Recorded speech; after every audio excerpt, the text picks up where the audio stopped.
Beovu is a popular injection used to treat macular degeneration, but the medicine has been shown to actually cause permanent vision loss and blindness. Brent Jabbour also interviewed attorney Joshua Harris at the aggressive marketing campaign that's being ignored, and he's ignoring the risk of this new product. Tell us about this issue with Beovu. Well, Beovu is an eye injection for macular degeneration produced by Novartis. It had received FDA approval in October of 2019, and since then there were about an estimated 60,000 vials of this that were prescribed. Now, what Novartis did was they had a heavy marketing campaign for this, and they were going against their competitors Eylea and Lucentis, which require numerous injections throughout the year to treat AMD, age-related macular degeneration. What Novartis did was they claimed that their drug was just as effective with half the number of injections, which was appealing to doctors and patients because the less times they had to get jabbed in the eye with a needle, that seemed more effective. But what we learned was that they lied on their clinical data to the FDA. The FDA didn't catch it, and now they were forced to have a label change in June of 2020.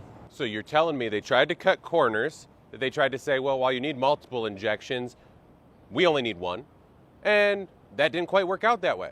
No, in fact, they were seeing such high adverse event rates compared to the safer alternatives in the other two drugs that were already proven effective on the market. So what happened was Novartis then had to do a label change because the American Society of Retinal Specialists went back and did a safety review on Novartis's clinical trial data. And what they learned there was that Novartis severely underestimated and severely underreported the number of adverse events to try to make their drug look more effective and safe so they could get a good label from the FDA. And the issue is the FDA doesn't test these drugs. They get it from the drug company. So if they underreport or misreport, then the FDA just goes with what they've got. And I mean, the fact that they lied on the data, maybe I'm saying lied is the wrong word, but misrepresented their data to the FDA, I mean, that seems like, that doesn't even need attorneys. The FDA should be taking care of that directly, right? Well, you would think so, and they're forcing them to change the label, but that's not enough. In fact, the problems have persisted so much that in May of this year, 2021, almost 2 full years after the drug's on the market, Novartis has completely stopped phase 3 clinical trials because it's so damaging that they don't even feel comfortable testing it on people for these clinical trials. So unfortunately, the FDA has not done enough to do anything about this. So, our law firm stepped in, and we're representing folks who have suffered, and people are going blind in the worst cases and losing vision and having inflammation and all sorts of other injuries and eye problems. And how many people are we seeing being affected by this?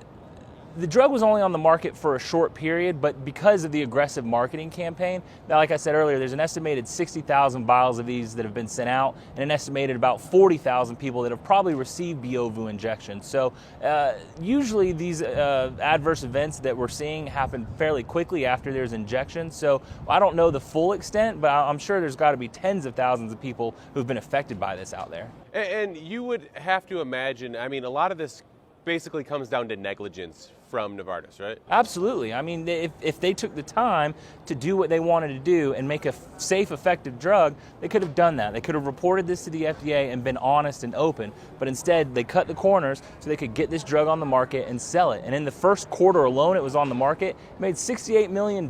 So their lies and their marketing campaign were effective for them. They made money off this. And how, I mean, this may not be a question you have an answer to, but I'd love to hear your opinion on this.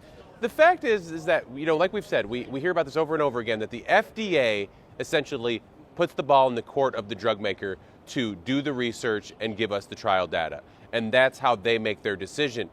Is that the best way to do this when we see so many problems with drugs as we go through this? No, and the FDA is severely overworked, overextended, and undersupported. And the problem is that they're hoping and praying that these companies that want to make money do the right thing to make that money. But I'm sure you've seen it before, the corporate greed, it's too easy to worry about the bottom line and not worry about the end user. Well, right, and when you have to answer to shareholders, not to your patients, that seems like a huge problem there. Well, the Wall Street and the tickers always tell the truth, Absolutely. Now, where is litigation with this right now? So litigation has commenced. At least our firm's filed a few cases in the District of Nebraska that have survived motion to dismiss phase. So we're getting ready to start serving discovery and start getting documents from Novartis. And we're confident that when we see those, it's going to show the true extent of what they knew when they underreported these issues to the FDA. And then we're pushing for an aggressive trial date. And you mentioned this earlier, that this all forced a label change. What does that label change mean?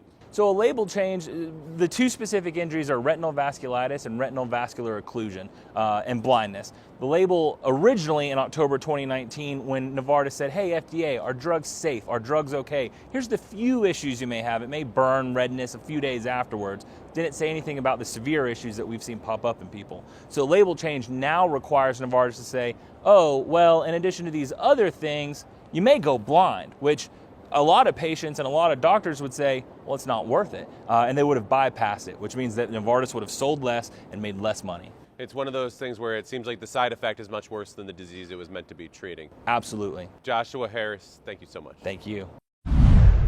That's all for tonight. Find us on Twitter and Facebook at facebook.com/RT America's Lawyer and stream us live on YouTube. Be sure to check out RT's new portable app where you can watch all your favorite shows. I'm Mike Papantonio, and this is America's Lawyer, where every week we tell you the stories that corporate media is ordered not to tell because their advertisers won't let them. Have a great night.